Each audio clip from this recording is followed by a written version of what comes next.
Minggu dini hari 31 Agustus 2025, kediaman Uya Kuya yang berada di kawasan Pondok Bambu, Duren Sawit, Jakarta Timur didatangi massa. Terlihat massa masuk dan merusak rumah milik politisi dari Partai Amanat Nasional, PAN, tersebut.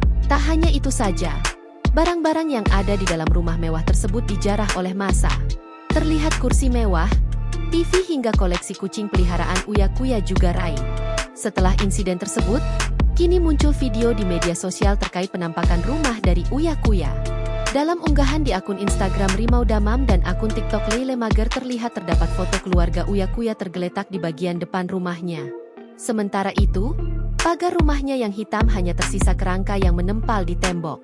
Di bagian depan rumahnya juga tercecer sejumlah barang-barang seperti koper hitam, kursi, hingga beberapa kertas. Di bagian depan pintu garasi mobilnya juga terdapat coretan dari pilos bertuliskan, "Rumah ini disita rakyat, Uya Kuya." Sementara di bagian tempat pos penjagaan security terdapat simbol A berpilos warna merah. Di bagian depan rumahnya juga dituliskan kata-kata kasar. Terlihat juga kaca di depan rumah Uya Kuya hancur. Di kamar bagian depan juga terlihat masih ada satu kasur berukuran besar dengan tumpukan sejumlah buku-buku. Sementara barang-barang yang ada di lemari putih dalam kamar tersebut terlihat sudah tidak bersisa.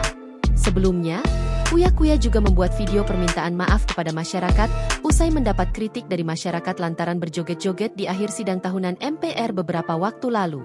Dia berjanji akan memperbaiki dirinya. Uya Kuya juga mengungkap bahwa dirinya tak bermaksud untuk membuat suasana menjadi gaduh. Dengan adanya kejadian ini dirinya berjanji akan lebih berhati-hati lagi dalam bersikap dan bertindak. Dia juga meminta kesempatan kepada masyarakat untuk bisa menjadi lebih baik lagi sebagai anggota DPR RI. Download Tribun X sekarang, menghadirkan lokal menjadi Indonesia.